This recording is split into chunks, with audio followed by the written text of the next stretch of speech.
Sud Radio, les clés d'une vie, Jacques Pessis. Les clés d'une vie, celle de mon invité, l'enfant de la balle que vous êtes a connu plusieurs rebonds avant de se déplacer sur des terrains lointains afin d'atteindre son but, signer des chansons à votre image, c'est-à-dire toujours originales. Bonjour Jim Boer. Bonjour.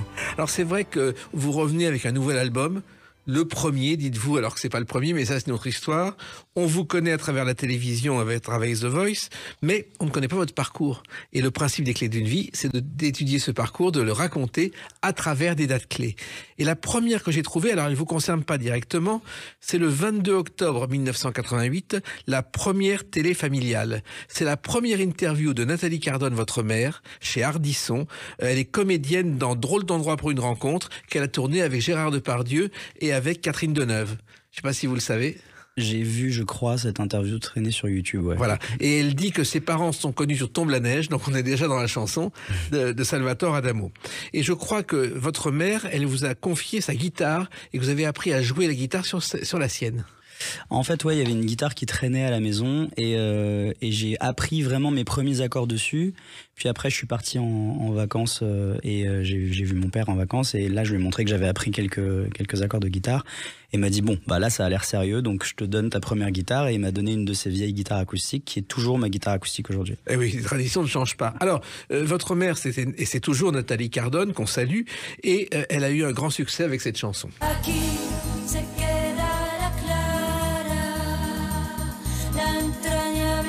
Hasta siempre, ça a dû marquer votre jeunesse, Jim Boer, même si vous n'étiez pas né. Alors moi j'étais né, quand elle a sorti cette chanson, j'étais né, mais bah oui, bon après ça l'a marqué d'une façon qui est peut-être différente de celle de ceux qui l'ont vue en public. Voilà, mais c'est vrai qu'elle a eu beaucoup de succès. Cette chanson a été écrite en 65 par Carlos Puebla, quand le Che Guevara avait quitté le gouvernement, et à la mort du Che, cette chanson est devenue culte, et c'est Laurent, je crois, Boutena qui avait trouvé votre mère, qui avait fait faire cette chanson, et Laurent Boutena qui a ensuite travaillé avec Mylène Farmer, je crois. Il bossait déjà avec Mylène Farmer, je crois, à ce moment-là, ouais. Alors, votre père, c'est Axel Boer, et pourtant, vous auriez dû devenir musicien, mais votre vocation originelle, c'est le dessin et l'informatique, chez Boer. Oui, en fait, je voulais devenir dessinateur, en fait, ce qu'on appelle character designer, c'est-à-dire je voulais devenir dessinateur des personnages de jeux vidéo. D'accord. Voilà. En fait, j'adorais dessiner essentiellement des personnages et ce que j'aimais, c'était inventer des personnages et leur donner des caractéristiques, genre un niveau de pouvoir, des choses comme ça. J'aimais bien designer des personnages. Mais en même temps, c'est un gros travail d'étude, ça, il faut l'apprendre. Oui, mais je l'ai pas appris. C'était vraiment ce que je voulais faire jusqu'à mes 16 ans. Et j'avais pas un don pour le dessin. Je savais un petit peu dessiner, mais c'était pas quelque chose de facile. Et c'est pas non plus quelque chose que j'ai étudié si sérieusement que ça, donc la musique m'a happé beaucoup plus facilement. Alors, il faut savoir que vous êtes né à Paris, mais que vous avez grandi à Carpentras en particulier, et puis avant, dans le sud, à Uzès, à la Grand-Comble, à côté d'Al. On a beaucoup déménagé quand on était dans le sud. Ouais. Et je crois que la Grand-Combe, à côté d'Alès, il y a une autre chanteuse qui est née là, c'est Myriam Babel qui a gagné la Nouvelle Star. Ah, ça, je savais pas. Voilà. Alors, il y a eu le Saint-Didier et le collège Pernes-les-Fontaines. Oui. Ça, c'est les débuts du collège. Alors le Pernes-les-Fontaines, c'est ma 3e, donc c'est plutôt la fin du collège. Oui. En fait, c'est assez compliqué de retracer ce parcours-là parce que j'ai vraiment déménagé presque tous les ans en fait, de mes 10 à 14 ans, 15 ans. Et du coup, Pernes-les-Fontaines était mon année de 3e. Et puis c'est au moment où on s'est un peu fixé quelque part et où du coup c'était plutôt sympa parce que j'ai gardé des amis encore aujourd'hui de cette époque-là. Oui, parce qu'avant vous changiez chaque année, pas question de se faire des copains, c'était pas possible. On changeait tous les ans, quoi. C'est pas facile pour un étudiant. C'est intéressant aussi parce que moi je regrette pas du tout toutes ces années-là parce que c'est quelque chose qui m'a forgé, qui m'a appris à avoir une grande capacité d'adaptation et aussi à connaître beaucoup de milieux sociaux différents. Donc bien sûr que quand on est enfant, il y a du bon et du mauvais, mais on se rend compte du bon avec le temps en grandissant quand même. Alors, il y a aussi la classe de 4e qui a été importante, Jim Boer, parce qu'il y avait, je crois, un cours d'informatique musicale sur la musique électronique et vous y êtes allé pour des raisons très précises. Oui, en fait, donc là, c'était à la Grande Combe, ma 4e. Et en fait, il y avait donc mon professeur de musique qui s'appelait Daniel Perdualois, que j'embrasse, qui est un professeur de musique assez incroyable. On était dans une ZEP dans ce collège, il n'y avait pas beaucoup de moyens. Et lui, il voulait absolument initier les élèves à la musique, donc il avait payé de sa poche un synthétiseur par élève. Alors, ce qui est vraiment très intelligent, parce qu'un synthétiseur, ça peut ne pas être trop cher. Donc, on peut, a priori, en acheter 25 qu'on va garder après pour toutes les années. Donc, c'est un investissement assez intelligent pour apprendre plutôt le piano que la flûte, quoi. Oui. Et du coup, il a réussi quand même à mettre pas mal d'élèves dans la musique dans le collège. Et en parallèle, il avait créé un petit atelier qu'il avait appelé Informatique Musicale, qui était en fait un atelier de production musicale, mais pour enfants. C'est-à-dire que c'est des logiciels plus pour jouer que pour faire ça professionnellement. C'était assez ludique. Et dedans, il y avait ça mélangeait toutes les classes. Et sa fille était en 3e et moi en 4e. Oui. Et du coup, sa fille, je savais qu'elle allait dans ce cours-là. Et du coup, moi, j'ai voulu y aller pour lui parler. Mais en fait, je lui ai jamais parlé parce que je suis timide, comme c'est pas permis. Mais par contre, du coup, je me suis mis à coller des petits samples et à faire de l'électro. Et c'est ça qui m'a mis dans le bain de la musique. Voilà. Mais elle avait pas du tout les mêmes goûts musicaux que vous à l'époque. Alors elle, pour le coup, elle, je sais même pas ce qu'elle écoutait, parce qu'en fait, je lui ai jamais parlé à cette fille. Nirvana ou des choses comme ça. Alors ça, c'est l'autre fille de quand j'étais en seconde qui m'a fait commencer la guitare. Ça, c'est autre chose. Alors, il faut savoir aussi qu'il y a le lycée Victor Hugo à Carpentras, où de la seconde au bac littéraire, vous faites vos études, et là aussi, vous avez commencé vraiment la musique. Bah en fait oui, avant ça, donc de la 4e à la seconde, j'étais vraiment un beatmaker, c'est-à-dire que mon père m'a installé très vite des logiciels professionnels quand il a vu que j'avais commencé à faire de la musique sur ordinateur. Il a pris mon ordi, il m'a dit tiens, je te mets des versions un peu sous le manteau de logiciels pro et t'apprends avec ça et donc j'avais directement déjà Digital Performer, Ableton, etc. dans mon ordinateur. Du coup, j'ai commencé à travailler et en fait, je faisais que de l'électro et du hip-hop à ce moment-là. Et après, effectivement, en seconde, j'avais un petit crush sur une fille qui écoutait que du métal et du hard rock. Et du coup, j'avais l'impression de pas être très intéressant avec mon rap et mon électro. Alors du coup, ce que j'ai fait, c'est que j'ai appris la guitare. Et en fait, c'est pareil. La guitare, ça m'a happé. Et puis là, j'ai commencé à créer des groupes de rock et pour la première fois, un peu vraiment m'intégrer dans le milieu scolaire et avoir des vrais potes. Donc c'était plutôt cool. Oui, et je crois qu'il y a eu des concerts dès la première, avant même le bac. Dans les cafés. Ouais, j'ai joué globalement. Dès que j'ai appris la guitare, je dois avouer que j'ai appris assez vite. Et que j'ai commencé à chanter assez vite aussi. Et du coup, très tôt, j'ai commencé à jouer le mercredi après-midi et le samedi après-midi dans la rue. Ce qui a fait que Carpentras étant une toute petite ville, il y a plein de restaurateurs qui m'ont dit viens jouer dans mon restaurant. Il y avait la Havane, je crois. Ah, la Havane, c'est même pire que ça. La Havane, c'est vraiment... c'est mes frères, quoi. Donc là, pour le coup, j'habitais au-dessus parce qu'il m'a trouvé un appart au-dessus à un moment donné et tout. Enfin, c'était vraiment... c'était un autre deal. Et là, pour le coup, j'y jouais, j'y faisais le service. Enfin, j'ai vraiment fait beaucoup de choses là-bas. Il y avait le Rich Bar aussi, où vous avez connu... Ouais. Vous avez connu Mathieu Chalier. C'est bien renseigné, ouais. Ouais, le Rich Bar, je crois que j'y jouais tous les vendredis, je crois. Pendant 1 an, je pense, un truc comme ça.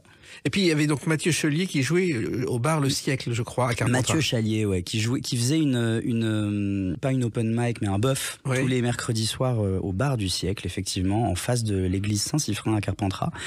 Et c'était un peu un lieu qui me challengeait en musique, parce que tous les musiciens étaient quand même très bons. Et après plusieurs années à Paris maintenant, je peux le dire, ils étaient très bons. Même à Paris, j'ai pas toujours vu des musiciens de ce niveau-là. Et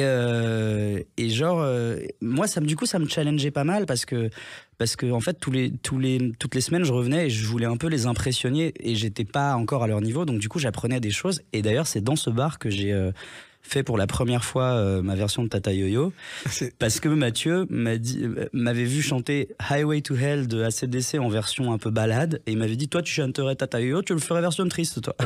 Et la semaine d'après je suis venu, je lui ai fait pour rigoler. C'est de là qu'est née la version à la base. Alors, je crois que c'était en face de la cathédrale, où il y a eu aussi pendant des années le festival de Carpentras avec Jean-Pierre Darras, comédien célèbre, qui avait monté un festival, et c'est là où Beko a chanté pour la dernière fois avant de nous quitter dans le festival de Carpentras. Ah ouais. Alors, il y a aussi la région. vous avez aussi vous traînez dans la région, il y a Monteux, Aubignan, Orange, et là vous... Alors j'ai joué dans tous ces endroits, ouais. Donc c'est très bien renseigné. Oui, j'ai fait au moins un concert dans à peu près toutes ces villes, ouais. Voilà. Et à chaque fois... Mais c'était vraiment mes groupes d'ados, on avait un groupe de punk, on faisait n'importe quoi. Hein. Oui, mais en même temps, ça vous permettait d'apprendre votre métier, et surtout, vous avez choisi de vous débrouiller tout seul, sans vos parents. Oui, mais après, de toute façon, c'était pas la question, en fait, parce que ça a jamais été vraiment mis sur la table. De toute façon, ils connaissaient mon comportement. J'ai toujours été un autodidacte qui en fait qu'à sa tête. Eux-mêmes sont un peu comme ça aussi. Donc, en fait, c'est quelque part une forme de legacy que d'en faire qu'à sa tête et de faire les choses soi-même dans ma famille. Donc, ils m'ont juste laissé faire mon chemin. Ils savaient aussi que c'est important de savoir qui on est et d'être très incarné dans ce qu'on fait et de raconter sa propre histoire. Et ils savent aussi que les parents, ça peut être perturbant par rapport à ça. Donc du coup, ils ont toujours mis une distance par rapport à ce truc-là. Ils me laissent faire. Des fois, il nous arrivait d'en parler et des fois même d'être en désaccord sur des trucs. Mais globalement, j'ai toujours été libre de faire mon chemin en musique. Et il n'a jamais été vraiment mis sur la table le fait de me filer un coup de pouce. À part un coup de pouce en tant que parent, c'est-à-dire qu'effectivement, y a eu du soutien moral, où il y a eu mon père qui m'a offert de temps en temps une guitare ou quelque chose comme ça. Mais par contre, tout mon réseau, mes contacts, mon parcours, ça a été un truc que j'ai fait tout seul, avec leur soutien de parents, mais pas un soutien autre, quoi. Voilà. Alors, il y a eu une autre date importante dans votre vie, c'est le 21 avril 2022, c'est pas si lointain. On en parle dans quelques instants sur Sud Radio avec Jim Boer. Sud Radio, les clés d'une vie, Jacques Pessis. Sud Radio, les clés d'une vie, mon invité Jim Boer. Nous parlerons tout à l'heure de ce nouvel album qui est sorti, qui est vraiment votre premier album. Dites-vous, on expliquera pourquoi. On revient à des dates de votre carrière. On a expliqué vos débuts dans le sud de la France. Et il y a une date importante dans votre carrière, c'est le 21 avril 2022, le Bus Palladium, où vous produisez carrément 2 mois avant la fermeture. Ouais, c'était mon premier concert en sortant de The Voice, en fait. Exactement. Et en fait, le Bus Palladium étant un lieu dans lequel j'ai quand même beaucoup joué, dont je connaissais beaucoup de monde, moi je me manquais un peu d'une date parisienne. J'avais pas de date parisienne. J'étais encore après The Voice, on était toujours dans un schéma très indépendant. J'avais pas de tourneur et tout ça. Et du coup, je me suis dit, mais il faut quand même que je fasse un concert à Paris, quoi. Je viens de sortir de l'émission, il faut quand même qu'il se passe quelque chose. Et du coup, eux, ils m'ont dit, ouais, on ferme le Bus Palladium dans 2 mois, ça te dit de faire... Alors, en fait, à la base, techniquement, c'était une des soirées qui disait au revoir au bus. Ouais. Et en fait, ils ont mis 1 an à fermer parce qu'il y a eu 25 soirées de fermeture du Bus Palladium. Mais du coup, mon concert en était une, entre autres, quoi. Il faut savoir que ça s'appelait le Bus Palladium parce que dans les années 60, il y avait très peu de moyens de transport la nuit.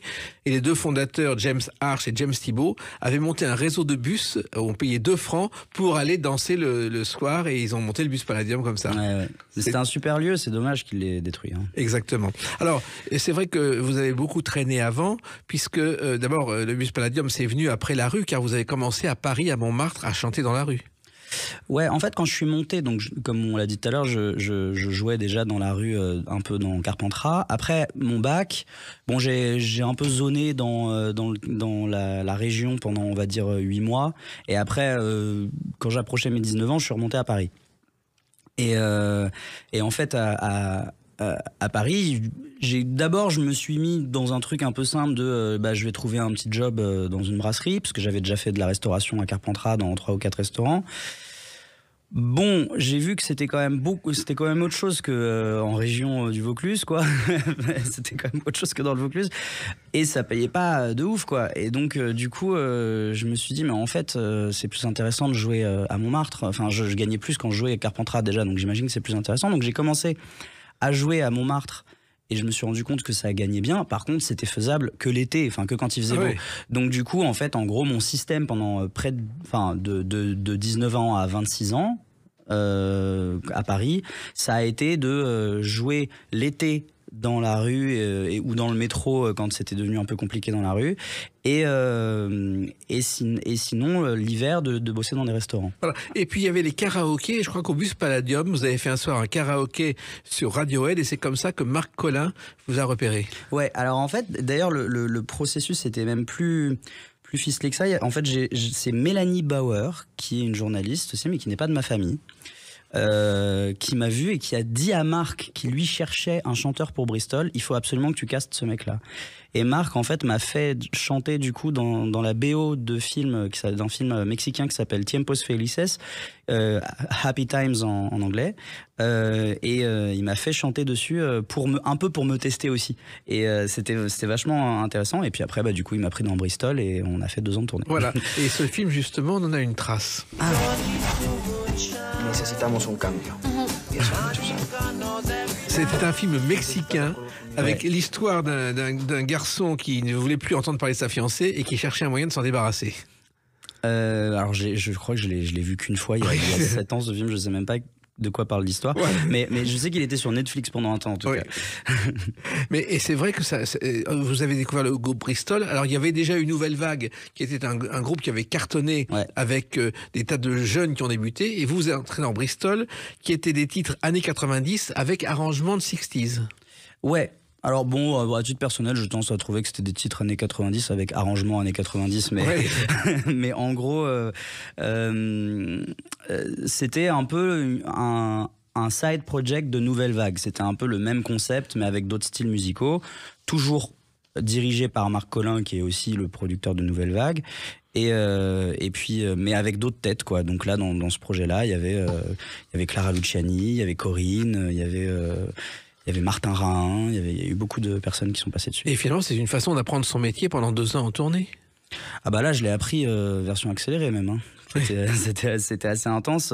Parce que j'ai commencé direct. Moi, c'était un peu bizarre d'ailleurs cette période-là, parce que je jouais dans la rue un jour ou dans le métro un autre jour. Puis après, je prenais l'avion et j'allais jouer dans un club de 1000 personnes en Hongrie.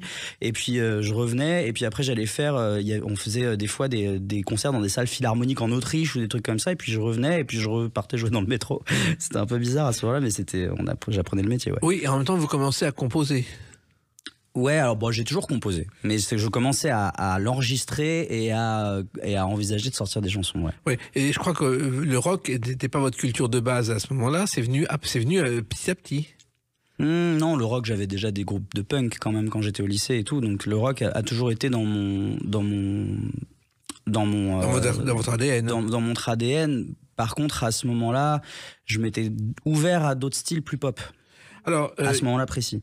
Il se trouve aussi que vous avez fait des morceaux psychédéliques. Je crois qu'il y a un titre d'1 heure que vous avez composé. Ah bon? Oui, j'ai vu ça un jour sur Internet. Il y a différents morceaux pour des clubs psychédéliques. Un titre d'1 heure, non, je suis pas sûr que j'en ai fait un. J'ai déjà fait un titre. Ah, j'ai fait quand j'avais 13 ans. Ouais.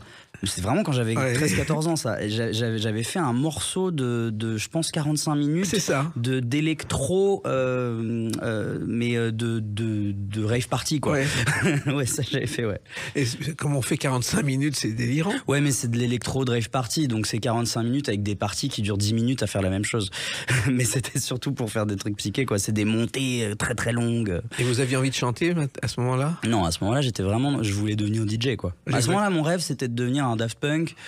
Et après, on va dire que j'ai eu une année à vouloir être un peu un Daft Punk, et l'année d'après, j'avais plus envie d'être un Dr. Dre. Voilà. Et vous avez quand même fait un premier disque un jour, c'est The Misfit Boy. Something else than words. I didn't see how much you cried.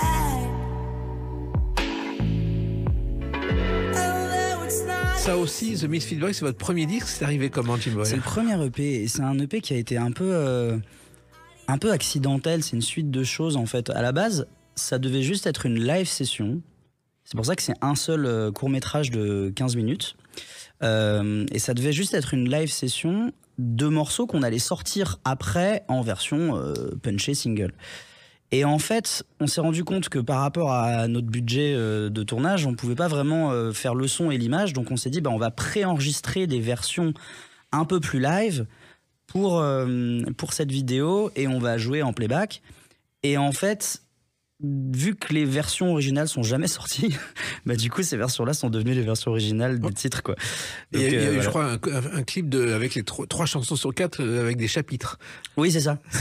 En fait, c'est 3 morceaux chapitrés en 3 parties, et c'était un court-métrage entier, quoi. Voilà, on voit déjà l'originalité de votre travail.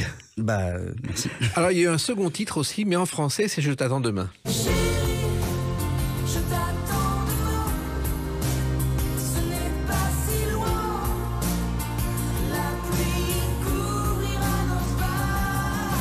Là, on n'est pas du tout dans le même univers que dans le premier disque, Jim Boer. Non, mais de toute façon, moi, une fois que j'ai fait quelque chose, je le refais pas. Donc, il y aura toujours une différence. Je peux des fois essayer de trouver une sorte d'enchaînement cohérent, mais je m'ennuie très vite. Là, c'était, on va dire que c'était quand même un peu le même propos que The Misfit Boy, mais par contre, c'était en français, beaucoup plus sur cette EP-là qui s'appelait Naissance. Et je crois que vous avez fait ça avec un copain d'enfance. Sur Naissance, j'ai travaillé avec un ami d'enfance qui s'appelle Jules Giaconelli. C'est ça. Et là aussi, vous vous faites remarquer par vos clips, car vos clips sont déjà des petits films, Jim Boer. Certains ont eu cette ambition. Oui, mais c'est pas évident. Faut le faire. Ouais, c'est peut-être ce qui a fait que de plus en plus j'aime bien ne pas faire de clips. Ouais. C'est que les clips, ça prend beaucoup d'énergie, beaucoup de temps. Et moi, j'ai pour ambition de sortir beaucoup plus de sons. Et pour ça, il faut peut-être lever le pied sur les clips. Voilà. Mais vous êtes quand même un autodidacte en la matière, que ce soit la musique ou que ce soit les clips. Vous avez appris ça tout seul? Je pense que j'ai un peu un état d'esprit d'artisan. C'est-à-dire que je crois que mon rêve, c'est d'être dans un atelier et de construire mes trucs et de les montrer aux gens, et c'est tout. Je suis pas obsédé par les grandes équipes ou par les grands projets. Ce que j'aime, c'est créer dans mon atelier. Et donc, effectivement, j'aime bien les bouts de ficelle et j'aime bien envisager des choses que je peux, mais ce que j'aime, c'est faire, quoi. Voilà. Mais en tout cas, vous faites bien. Et puis, vous avez fait bien un certain soir, le 17 avril 2021. À tout de suite sur Sud Radio avec Jim Boer. Sud Radio, les clés d'une vie, Jacques Pessis. Sud Radio, les clés d'une vie, mon invité Jim Boer. On a évoqué vos débuts, on a évoqué le Bus Palladium, ce groupe Bristol, et puis vraiment la France entière vous a vu le 17 avril 2021 dans The Voice. Qu'est-ce qu'il y a sous ton grand chapeau? Alors quand on revoit les images, la tête de Amel Bent, la tête de Florent Pagny et la tête de Marc Lavoine qui en même temps fredonne les paroles, et le premier mot de Nikos en coulisses qui dit exceptionnel, c'est vraiment un moment exceptionnel que vous n'attendiez pas comme ça. Ouais, c'est un peu une blague qui a mal tourné. Si on peut dire ça. Non, mais c'est vrai que quand on voit l'origine de cette version qu'on a racontée tout à l'heure à Carpentras, c'est vrai que qu'elle finisse dans cette situation, c'était assez loufoque. Moi, forcément, ça me fait un peu rire intérieurement aussi, même si effectivement, c'est une suite d'accidents qui amène à cette prestation. Où finalement, en fait, elle naît parce que je me demande ce que je vais chanter en français. Moi, j'ai pas beaucoup écouté de musique française, je dois le reconnaître, je suis un ignare dans ce terrain-là. Et puis là, à The Voice, il faut que je chante 50% de français et je sais pas quoi chanter, quoi. J'ai pas envie de mentir, j'ai pas envie de faire des choses que j'aime pas. Et à un moment donné, vient sur la table de ma propre pensée, tout seul dans ma chambre, je me mets à faire ma version de Tatayo en rigolant. Et je me dis, c'est quoi le texte? Et là, je lis le texte et je m'aperçois qu'il est super beau et qu'il parle d'un truc que j'avais jamais remarqué, quoi. Que personne n'avait jamais remarqué. Visiblement, ouais, j'étais pas le seul en tout cas. Mais et en fait, ça m'a touché. Je me suis dit, waouh, c'est quand même une super idée. Et après, j'avais aussi ce truc de, mais est-ce que j'ai vraiment envie d'aller chanter Tata Yo-Yo sur TF1? Et en même temps, j'étais là genre, ouais, c'est quand même une bonne idée. Et du coup, la bonne idée a gagné. Et j'ai quand même dû l'envoyer à, je pense, 10 personnes pour dire, est-ce que tu penses que ça craint si je fais ça ou pas? Et en fait, la plupart des gens m'ont dit, non, mec, c'est chambé, tu vois. Et donc, du coup, j'ai fini par le faire. Et puis, on a poussé vraiment le truc vraiment loin. Je voulais vraiment que ce soit sincère. Donc, on a fait une sorte de mise en scène à la Almodovar.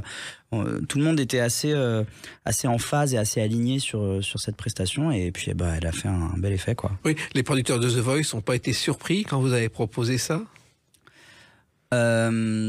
Si, ils ont été surpris, mais agréablement surpris. Ils ont trouvé ça super. En fait, de toute façon, les producteurs de The Voice, moi, je suis arrivé avec toutes mes prestats préenregistrées dans mon studio, en leur disant, par contre, si je fais The Voice, je fais ça, quoi. Et donc, il y avait toutes les prestats. Genre, je savais que j'allais pas forcément passer les étapes, mais je leur disais, si je passe les étapes, l'étape d'après, c'est ça, etc. Et en fait, je leur préenregistrais les trucs.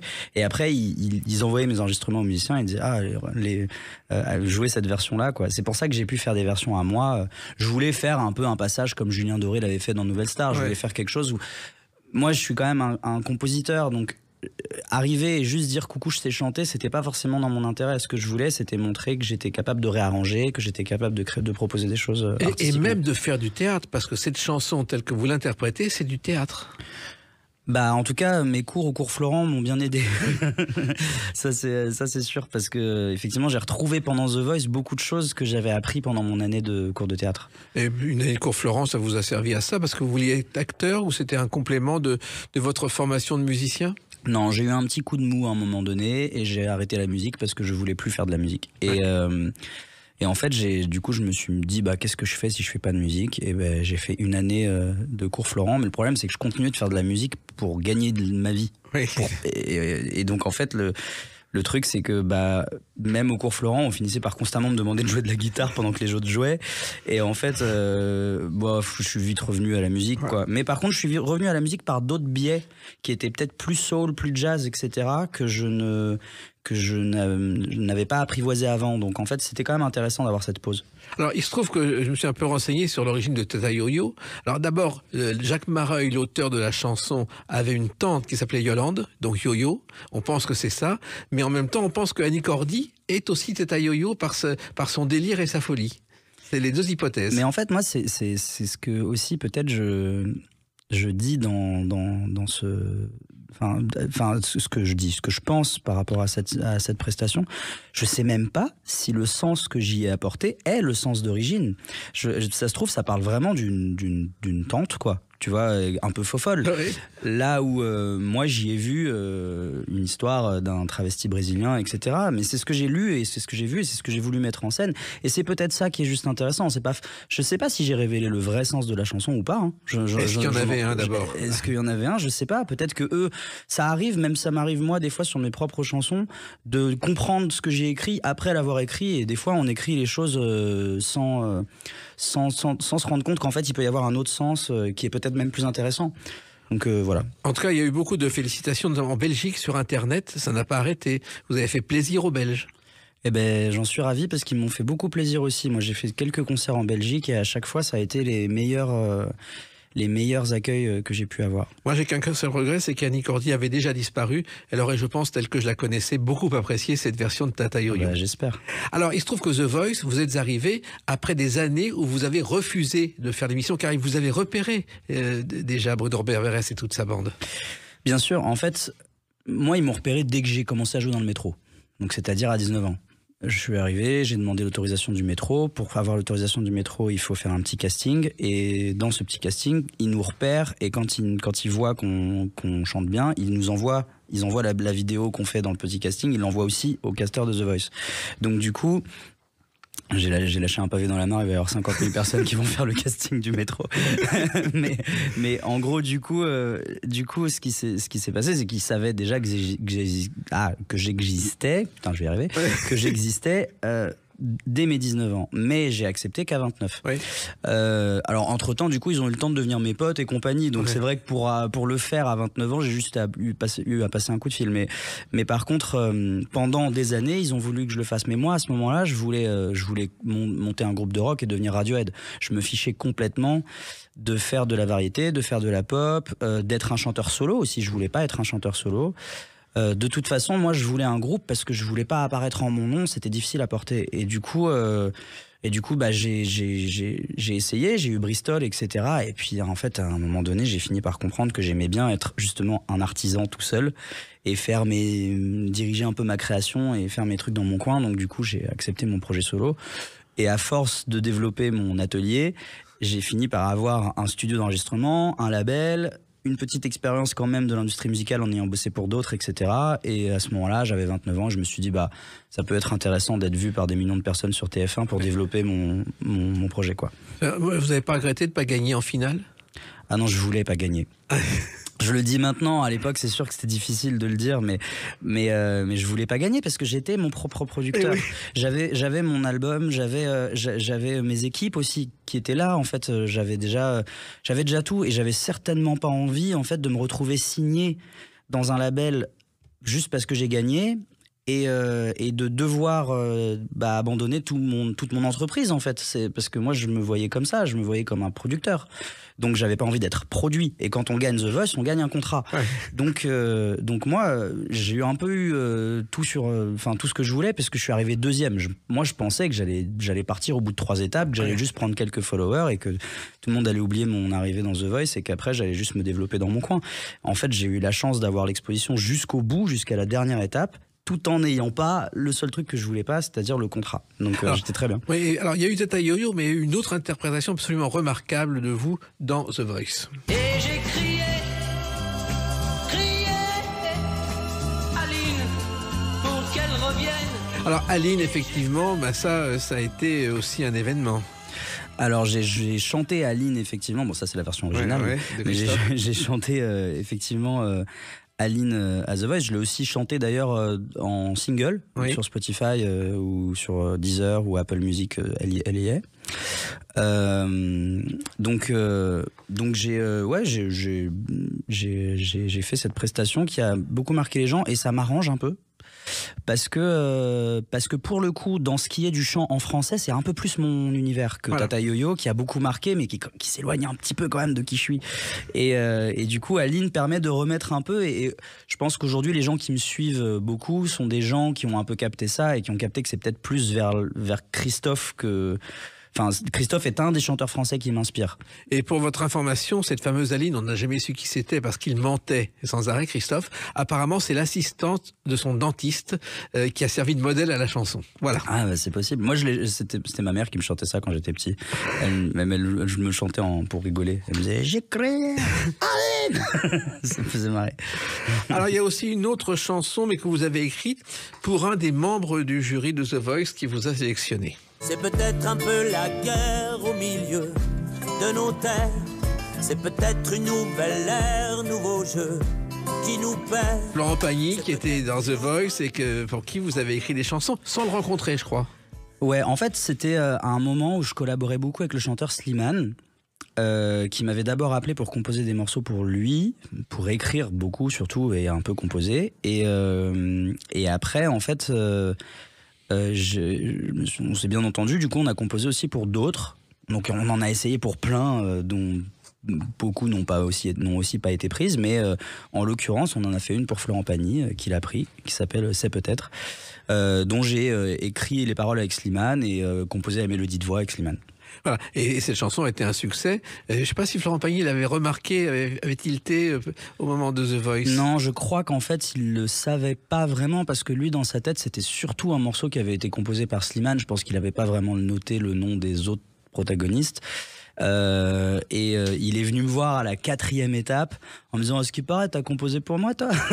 Je lui ai dit « Bah ouais. » C'était assez drôle. Mais de toute façon, je pense aussi qu'on lui avait dit dès le début, mais qu'il voulait pas le faire savoir trop tôt non plus parce que y a beaucoup de suspicions dans The Voice tout le temps et du coup, les gens s'inventent un peu des vies.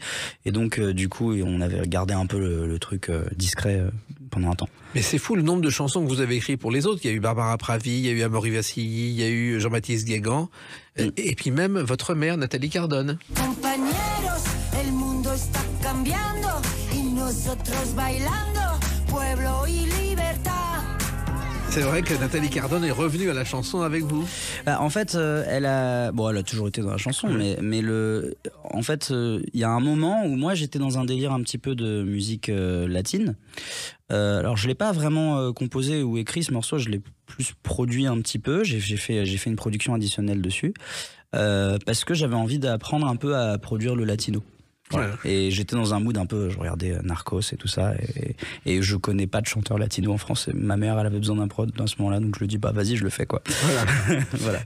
Mais c'est vrai que vous avez écrit des tas de musiques publicitaires, des musiques de films. Vous n'avez pas arrêté finalement très discrètement, Jim Boyer. Ouais, mais mon objectif, moi, dans la vie, c'est d'être un réalisateur.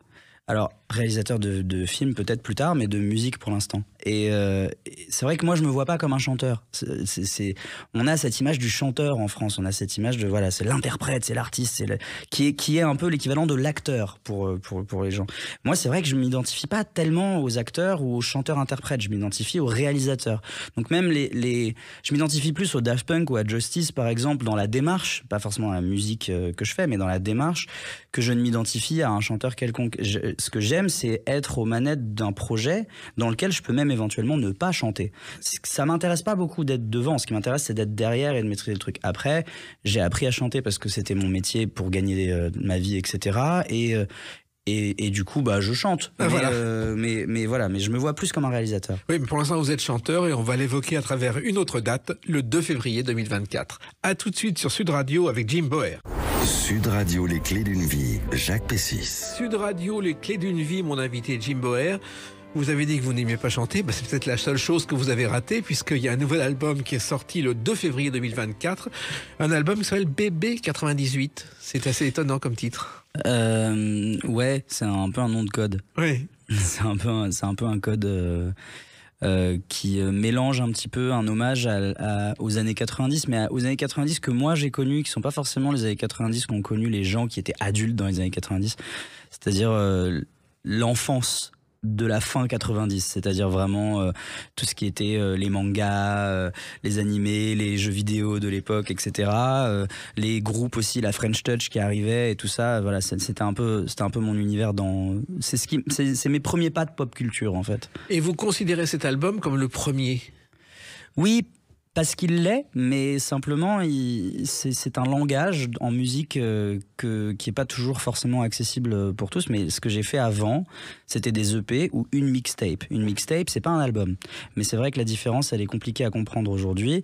C'est-à-dire qu'une mixtape, c'est un mélange de plein de morceaux qu'on a fait à des époques différentes, qu'on décide de réunir un peu comme un pot pourri pour montrer ce qu'on sait faire. Et c'est ce que j'ai sorti l'année dernière, une mixtape qui s'appelait Jim. D'ailleurs, je l'ai mis entre parenthèses mixtape sur les plateformes. Mais c'était pas un album au sens où je me suis pas dit à un moment donné, ok, je compose, je produis, ces chansons vont ensemble, c'est un univers, c'est un propos. Ce qui est le cas de celui-là. Mais c'est la première fois que je fais ça.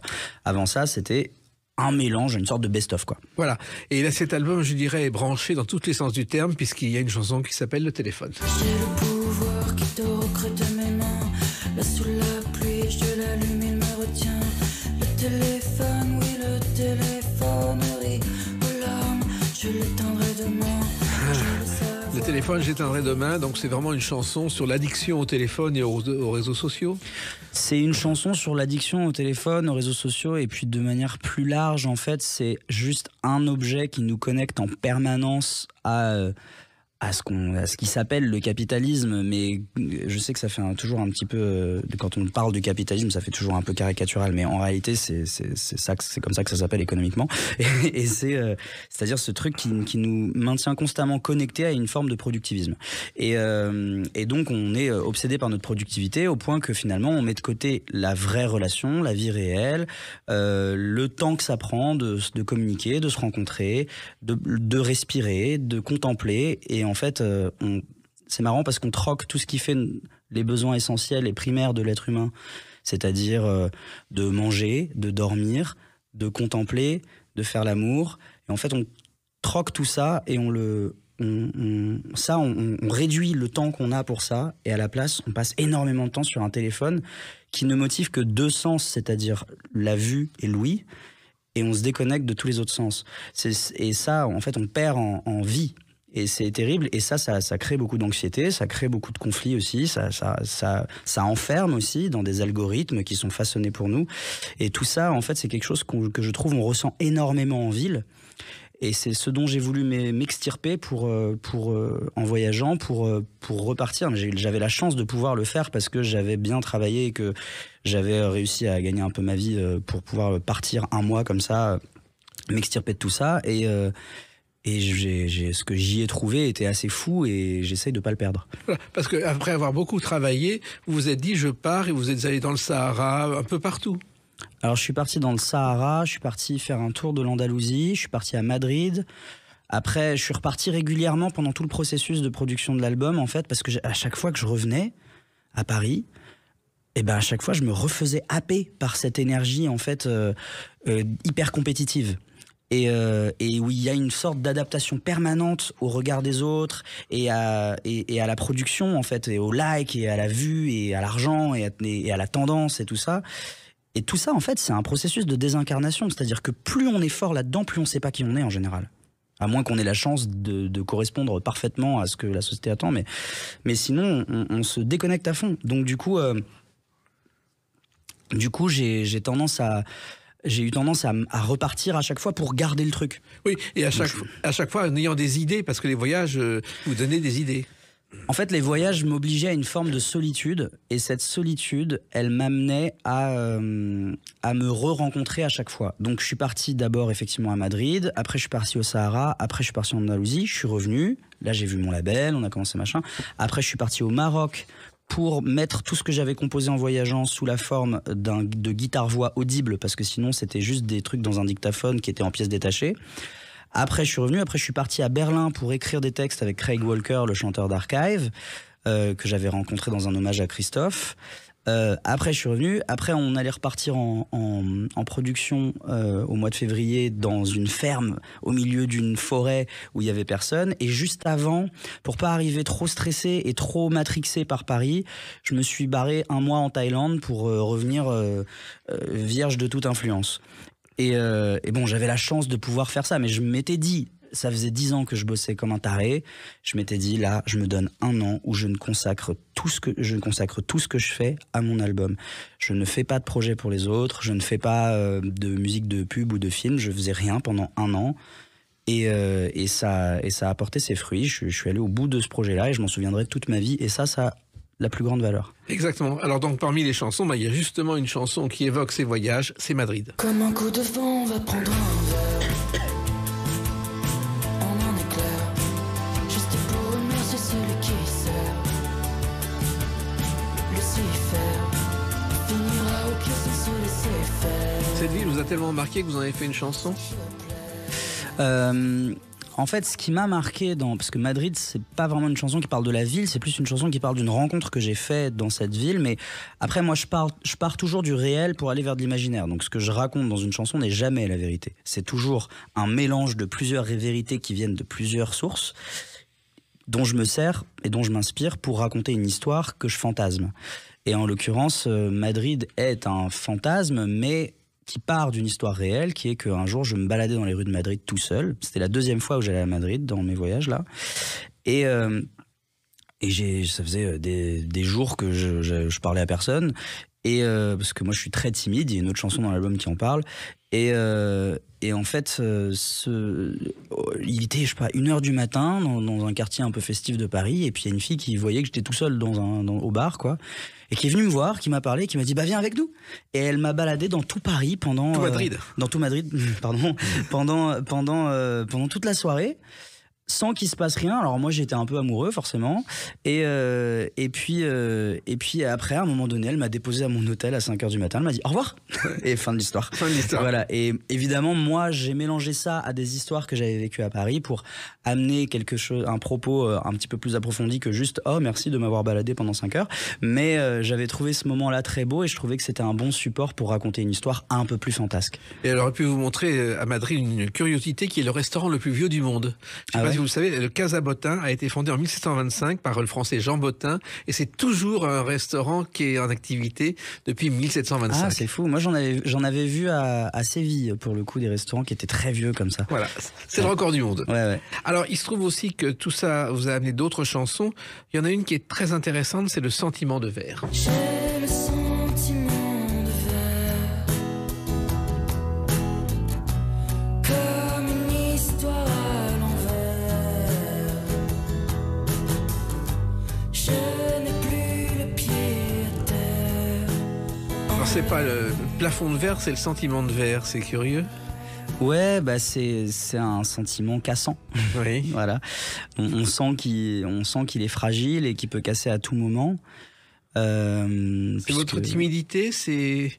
Alors là, c'est plus une hypersensibilité ou d'hyperaffectivité, je sais pas si ça se dit, mais c'est moi je suis assez passionné quand je suis alors je le montre pas, je suis quelqu'un qui sait gérer ses émotions, mais par contre je suis quelqu'un d'assez hypersensible, d'assez passionné, d'assez voilà, intense en réalité, mais ça bout plus à l'intérieur qu'à l'extérieur.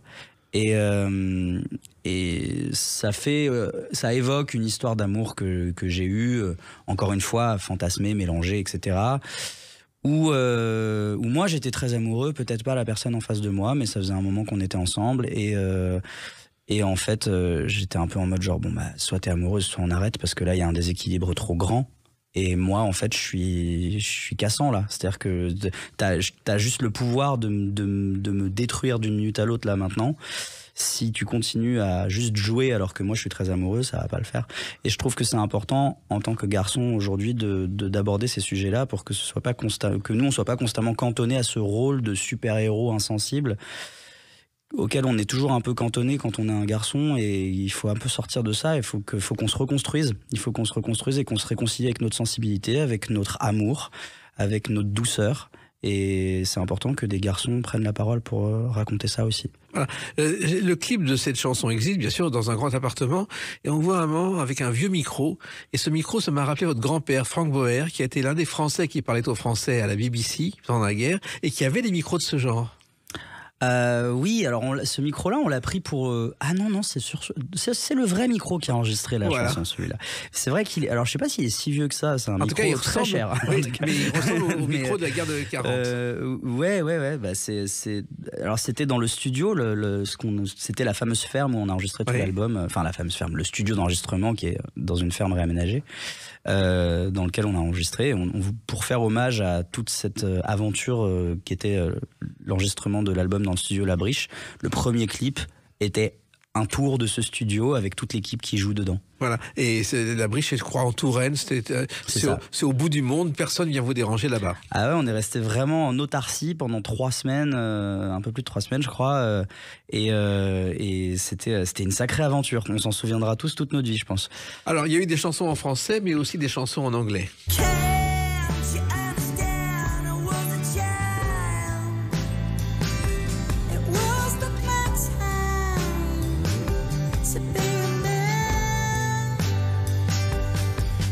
Alors c'est vrai qu'il y a des chansons en anglais, parce que quand les sonorités vous conviennent, vous préférez l'anglais au français, Jim Boer? En fait, ce que je dis souvent, c'est que de toute façon, une langue, c'est un instrument. On l'utilise pas pour les mêmes raisons. On fait pas la même chose avec une guitare qu'avec un accordéon. Et moi, je considère que j'écris en français et que je chante en anglais. Donc, en français, j'ai tendance à pas forcément faire des caisses dans mon chant, sauf si c'est à propos, mais je suis plus sur le texte. Et en anglais, par contre, là, je me lâche davantage sur l'aspect animal, c'est-à-dire c'est du chant, c'est du son. Je suis pas là pour écrire de la poésie, je suis là pour exprimer une voix intérieure très tribale. J'ai besoin des deux. Ça me désole un peu qu'en France, on ne laisse pas les artistes faire ce choix-là et qu'on les oblige à chanter en français. Mais je m'en fiche, moi, perso, donc je fais les deux. Voilà. Et cet album, vous le dites, Jim Boer, vous a permis de vous retrouver tel que vous étiez. Bah, c'est ce point de départ, en fait. C'est-à-dire que Téléphone est le point de départ de ce truc où je fuis un peu une société d'hyperconsommation, et pour me retrouver. Et quand je pars, eh ben, je me rends compte qu'en fait, je suis un peu toujours le même qu'en sortant du lycée. Finalement, une fois qu'il n'y a plus d'enjeu et que je suis tout seul, bah, je me mets à réécouter les mêmes musiques, à rejouer aux mêmes jeux vidéo, à relire les mêmes livres. Ouais, je suis la même personne, en fait. J'en suis même venu à un point. C'est un peu le point, d'ailleurs, du morceau Rivers que je chante avec Craig Walker. C'est-à-dire ce truc de finalement... Est-ce que c'est pas l'inverse? Est-ce qu'en fait c'est pas le monde qui vieillit et nous qui restons la même personne? Finalement, moi je suis quasiment la même personne depuis que je suis né, en fait, au final, peut-être. Et c'est en m'adaptant, bien sûr, mais c'est plus ça qui se passe, c'est-à-dire que le monde change et finalement ce que j'aimais à une époque et qui était tendance à cette époque-là devient peut-être moins tendance après. Peut-être que ma place en tant que fan de Pokémon et de Final Fantasy n'est pas la même à 20 ans, à 30 ans, à 10 ans, en fait. Et c'est ça qui est intéressant. Et le morceau Rivers, qui est un morceau où en fait Craig Walker et moi, on incarne la même personne à 30 ans de différence. Et ben c'est ce propos-là, c'est se dire, mais en fait, à 20 ans et à 60 ans, enfin je sais plus on n'a pas défini d'âge, mais voilà, dans l'idée, ben en fait je suis toujours la même personne, j'ai toujours les mêmes problématiques, je suis toujours peut-être un peu timide, je suis toujours hypersensible, je suis toujours un peu fan de ces trucs-là, etc. Et c'est juste que le monde a changé autour de moi, mais ça n'a pas beaucoup bougé en fait en moi, et finalement on évolue, mais un peu, pas beaucoup. Oui. Il faut juste surtout apprendre à s'accepter en fait. Voilà, écoutez, ne changez rien, c'est très bien comme ça quand on écoute votre album. Je précise que le 31 mars, vous serez à la Boule Noire, qui est avec le début d'une tournée dans toute la France. Ouais. Et donc cet album s'appelle Bébé 98. Ben, j'espère qu'il y en aura beaucoup d'autres avec d'autres dates et d'autres noms de code de la même qualité. Eh ben merci beaucoup. Merci Jim Boer. Les Clés d'une vie, c'est terminé pour aujourd'hui. On se retrouve bientôt. Restez fidèles à l'écoute de Sud Radio.